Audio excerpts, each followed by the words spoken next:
Training camp is rolling right along. The pads are on. We've had a stadium practice, and we are truly in the dog days of summer, which means we have plenty of takeaways. I'm Shelby Granath alongside Ryan Mink and Garrett Downing. And guys, let's jump right in and talk about the guy who's always being talked about, Lamar Jackson.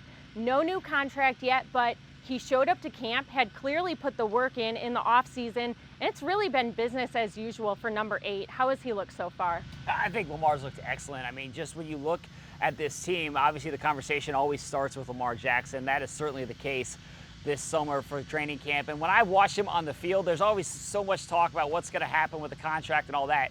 But for Lamar, he's not focused on that. He's focused on what's happening on the field, and I think that it's been a great start to him. He's throwing the ball better, Greg Roman said, than he's ever seen from him. He's added, I think, some elements to his game. I think he's hitting some more back shoulder throws. I think those outside the number throws are going to really be a new element of this offense, more than we've seen in past years. And I think that all indications, based on the early start of training camp, is that Lamar is going to have a monster season this year. I really believe that. Well, I think off the field, a lot about the contract has been made, obviously. And talking to or hearing from Lamar, it sounds like they have made progress in that area. And it sounds more optimistic that a deal could be struck before the season starts. We'll see. It's not a guarantee, but it sounds like it's heading in that direction. Yep. And also off the field, the Ravens did a lot to boost the pieces around Lamar Jackson. That really starts with building the offensive line in front of him. But beyond that, Lamar's held up his end of the bargain, right? He went to work this offseason, added muscle. Like you said, he's throwing the ball with more zip. I think he's going to run for more yards this year because of the added muscle also. That's something we shouldn't forget about. Lamar's held up his end of it, and he's playing extremely well. Well, we actually got a fan question about Lamar's added muscle, asking, I'm concerned about Lamar slowing down with the added weight. Have you noticed a speed decline while watching practice? And that was from BJ. Yeah, I don't think so. He looks pretty fast to me. I think he looks very fast. And really, is it good weight or not, right? And it's good weight. I mean, there's a lot of muscle there. Muscle propels you to go faster. Fat slows you down, right? And we see a lot of muscle in Lamar Jackson. I honestly think that he's going to be tougher to bring down. He's going to be more elusive in the open field. I think he's going to be even a better runner. Yeah, I think also he knows kind of over the course of an NFL season the punishment that his body takes. And so adding the muscle, it just kind of allows him to withstand a little more of that. But no, I don't see him slowing down at all. And I don't think it's going to have any sort of negative impact. Again, from everything we've seen, he's throwing the ball better. He looks like he's just as fast as he's ever been. So that is all good signs for number 8. Well, we always know Lamar is going to go out there and ball out, but he can't look good without his wide receivers making those plays. And there were a lot of questions about this young receiving core coming into training camp. Which of those questions have been answered? Well, I think Rashad Bateman has really been in the eye of that storm, kind of. There's a lot of pressure on him. With the trade of Hollywood Brown, he has to step up and be the Ravens' #1 wide receiver. And Marquise Brown scored 21 touchdowns the past 3 years. And we're seeing Rashad Bateman now getting that red zone kind of acclimation and feel with Lamar Jackson. They've scored on a number of red zone drills. Those two have connected with fades, slants, different things. I think Rashad Bateman, he's going to have to do it all, but in the red zone, he's going to have to pick up a lot of that slack where Marquise Brown was a very frequent target for Lamar Jackson. And Hollywood Brown's speed is off the charts, but Rashad Bateman, I think, is eager to show people that he's got some wheels of his own. Yep. He had a really big play at a stadium practice that I think caught some people's attention. And overall, with this passing game, they're further along than I expected them to be. Part of that is Lamar Jackson. We just talked about that. But I think that this group is showing some people that they can kind of offset some of the losses. They didn't draft a wide receiver this year. I think all that's encouraging. But I also know that this group still feels that they have to prove themselves. I mean, there's a lot of pressure on this group. It's not just Bateman. It's Devin Duvernay. It's James Prochet. It's Tylan Wallace. And they have to go and prove themselves over the course of the entire summer and then once they get to the regular season. So nothing's decided yet. They could still add a veteran receiver at some point. But I think that it's a good start for this group, and now the key, I think, is they have to maintain it. I want to give a little shout out to James Prochet also. I think he deserves it. He's been practicing really well over the past several days, connected on a long touchdown with Lamar Jackson, showing he has some wheels too. He can beat you deep, but really it's going to be possession. He's going to be a possession wide receiver, a chain mover. I mean, last year he caught 16 out of 20 targets. It's pretty darn good. If he can replicate that on a larger scale, which we're seeing him do out here on the practice field, then I think it'll be a good season for James Prochet. Yeah. Well, we know Greg Roman is still going to love the run-first offense. With no Gus Edwards yet, no J.K. Dobbins, who has been standing out to you in the run game? Well, I think it's still very much a wide open competition. That's what Roman said. I mean, he said all those guys are kind of right there, and they're looking for people to separate in that competition. So in terms of J.K. Dobbins, John Harbaugh said there's a chance that he gets back on the field next week. Everybody knows that J.K. Dobbins has been pushing to practice. I mean, if it was up to him, he probably would have been practicing back in minicamp in June. Yeah. So he wants to practice. He wants to get out here. So we'll see if that happens next week. The Ravens have said all throughout this process they're going to be conservative with these guys and working them back to action. But in terms of the players who are on the field, I think Mike Davis is probably, if the season were to start today, I think he would probably get the biggest workload. Another guy that I'll point to in that backfield who I think is kind of a forgotten man is Justice Hill. I like what I have seen from Justice Hill. He missed last season with a torn Achilles, but he's got talent. He's got some speed. He can catch the ball out of the backfield. So I think it's been a strong camp to Justice Hill. He might find his way onto this roster. I think if there's one running back that has stood out the most to me, it is Justice Hill, just because he's so quick and he can be that change of pace, third down, ball. I think the Ravens were looking for a running back that was going to catch the ball a fair amount last year, and J.K. Dobbins was going to be that guy. Justice Hill, from what I've seen so far, could also be that kind of player. He's very shifty and very fast coming off that Achilles. Another name I'll put out there is Corey Clement. The Ravens signed him right before training camp started, and usually when you see that kind of last-minute addition, it's like, well, is this guy going to really factor into the 53-man roster? I think Corey Clement is pushing for a spot. He is physically big.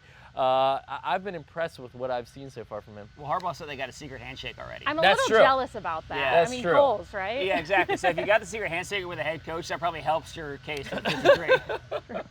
All right, let's flip to the other side of the ball and talk about a group that a lot of work got put into this offseason, and that's the secondary. A lot of new faces back there and some key returners. Who has impressed you back there? I'll point to a guy who is not new, but it's Marlon Humphrey. He ended last season on injured reserve when he went down, but kind of midway through the year. But he was practicing the entire offseason in all the spring practices, and he's maintained that over the course of, you kind of forget that he was hurt last year. It's like, okay, he looks back to his normal self. He's playing well. And I think that's something that has been fun to watch in this year's training camp is the matchup between Marlon Humphrey and Rashad Bateman. These two guys aren't shying away from each other. They're truly taking kind of that iron sharpens iron approach. There's been a couple times in practice during a one-on-one drills where Rashad Bateman steps to the line, and there's been another corner who's going to, supposed to match up against him, and Marlon says, this is one Waves versus him one. off. Yeah, I'm stepping in. This is my rep, and I think that kind of speaks to his mindset, his approach. And he sort of sets the tone. He's also probably the loudest guy. Him and Calais Campbell, I would say. It's a competition between those two guys for who wins the loudest player award out during practice. But he is a tone setter for this defense, and I think that he has really taken on that leadership role. I'm going to point to a couple of rookie cornerbacks, and that's Jalen Armour-Davis and Pepe Williams. I think that they've really stood out, and to me that really is a sign of the Ravens' improved depth at cornerback, which we saw last year because of injuries was a concern. And the Ravens drafted these two fourth-round corners to really kind of, learn and grow behind their starters. And we haven't seen Marcus Peters on the field, but we know he and Marlon Humphrey are going to be the starters. And there's a real competition, I think, for that number 3 cornerback spot. And I'm not going to rule out one of those rookie corners from grabbing that spot. I think that, the veterans, Kyle Fuller and Brandon Stevens coming back, they're certainly going to push. But Jalen Armour-Davis and Pepe Williams are two competitive dudes. Jalen Armour-Davis is very sticky on the outside. Talk about loudest players. Pepe Williams, you got to give him some credit. I mean, the energy that he brings to practice, he's a feisty dude. Yep. Went up high to break up a pass to a 6'5" wide receiver, and Pepe ain't 6'5", I can say that, but still went up to challenge him and break up that pass. I've been really impressed with what I've seen from the rookies. Speaking about cornerbacks, we actually got a fan question about Marlon. So how many fumbles will Marlon cause this year? And this is from Raven C. Well, I actually think that Marlon could play in the slot a little bit more this year, play that nickel role, which would put him more around the ball and give him some more opportunities to cause fumbles. So the Ravens have more outside corner help this year than they have in the past with guys like Jalen Armour-Davis I talked about. Brandon Stevens can play outside. Kyle Fuller has played the majority of his career outside. So I think the Ravens aren't going to be afraid to bump Marlon Humphrey in, especially to match up against bigger slot receivers, which you're seeing more and more of that around the NFL, and that will put Marlon more around the ball and give him more opportunities. So What's the number? Yeah, I'll go 4 forced fumbles for Marlon Humphrey. Yeah, that was going to be my number 2. Maybe I'll just top you. I'll go 5. He There you actually go. had one at the stadium practice against Mark Andrews. Ooh. And so he popped one out of Mark's hands, which I know Mark was not happy about. Yeah. Of course, he's a competitive guy. And that was something that Mark actually kind of challenged Marlon with when he had him on Studio 44. So you got to get back to the fruit punch this year. Yep. So I think that we're going to see more of that again this season. I think we're going to see 2020 numbers. I'm predicting 8. 8. Wow, Forced all right. fumbles. I like Fruit it. punch is back, all pro Marlowe. That's my prediction. You heard it here first. All right, I hope you're right. Is there a position group, offense or defense, throughout camp that has maybe surprised you? How about the D-line? I just think that this was a group that there was not much buzz about necessarily coming into training camp, but I have been really impressed with what we've seen from them, both from the veterans and from the young players. I mean, of course, Calais Campbell's going to be himself. You know what you're going to get from him. But there was, kind of interest in how Michael Pierce will look in camp. He wasn't here for the off-season practices or mini camp, so everyone's kind of wondering what the veteran acquisition is going to look like. And I think he's played really well. He's kind of been sturdy there in the middle of this defense, and Anthony Weaver had good things to say about him. And then the guy who is, I would say, one of the darlings of training camp, who's getting a lot of buzz, is Travis Jones. Rookie third-round pick out of UConn. I mean, Michael Pierce, when he talked to reporters this week, was glowing about Travis Jones. When the pads came on, he just seemed to get better, which is what you want from a defensive player, especially a defensive lineman. So I think that group has been impressive. I mean, Travis, what do you think of Jones? Well, Travis Jones is a beast. What I point out about the defensive line and what we've seen some out here in practice is they're going to get their hands on a lot of balls this year. I mean, it's a giant defensive line. Yeah. You've got, 6'8" Calais Campbell, 6'7" Brent Urban, 6'4" Travis Jones. They're going to get their hands on some balls this year.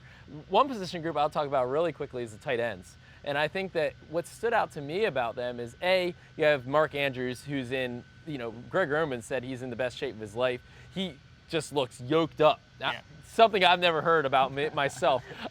Mark Andrews, and I believe it. I think he looks faster. I asked Mark, do you feel faster? He's like, man, I've always been fast. But to my eye, I think he's going to pick up more yards after the catch this year. And then Nick Boyle is back in shape. He's back on the field, which is a huge addition. And then we can't forget about maybe one of the biggest standouts of camp so far, and that's rookie Isaiah Likely. The 4th-round pick has really stood out and just caught a ton of passes, back-to-back touchdowns in practice earlier this week. So the tight ends, even despite the loss of Charlie Kohler to a sports hernia surgery, have really stood out to me. Yeah, Isaiah Likely, I mean, he is making the case that he is going to be a really significant piece of this passing game. Yeah. I don't think this is just he's had a couple nice days of camp and He keeps stacking. He keeps stacking them. I think he's going to be kind of a vital piece of this Greg Roman offense where he loves to use the tight ends. Yep. Looking ahead now, in less than a week, it's the Ravens' first preseason game when the Titans come to town. Obviously, a lot more practices before then. What are you looking forward to coming up? Well, I think the offensive line is the position group for me. I mean, you just can't tell a lot in practice when they're not going full tilt. They've had pads on a few times now, but I really want to see that offensive line gel. It was an area where the Ravens obviously spent a lot of money and resources to upgrade there. I want to see Tyler Linderbaum in the middle and how he holds up against some of these big Titans defensive linemen. Jeffrey Simmons is a big, very talented dude. Let's see how he holds up. And then some of these tackles, Juwan James, Morgan Moses, are getting their feet wet. Remains to be seen how much we're going to see of these guys in preseason. But as we get into more padded practices in training camp and grind along, the competition at left guard is going to take more center stage. Who's going to end up winning that? The offensive line, to me, is the spot I want to look at. It's kind of crazy. We're getting to the end of this, and the two biggest two biggest acquisitions to this team this offseason probably were the first-round pick, Kyle Hamilton at number 14, and Marcus Williams, the big free agent safety who the Ravens signed. And we're just now mentioning them. And I think that I'm curious to see those guys continue to get more acclimated to this defense. I think Marcus Williams has kind of started to just become more comfortable in this defense this week as the pads come on. And Kyle Hamilton is a guy who I think is just going to get worked in more and more and continue to make an impact. The Ravens have talked over the course of the summer about finding creative ways to get all their talented safeties on the field. They started rolling out some more 3 safety looks in practice, kind of working on that as part of the install process. And so we're seeing more of Kyle Hamilton work with the ones. I think that there's really high expectations for both those players. There certainly are really high expectations for both those players. And I think that I'm excited to see them just get more comfortable and start to make more plays, because I think that's going to happen. I think they're going to have be a huge piece of this defense and really make a difference. And for me, it's the rookies. I mean, this draft class came in highly rated. We talked about Kyle Hamilton. We talked about Isaiah Likely.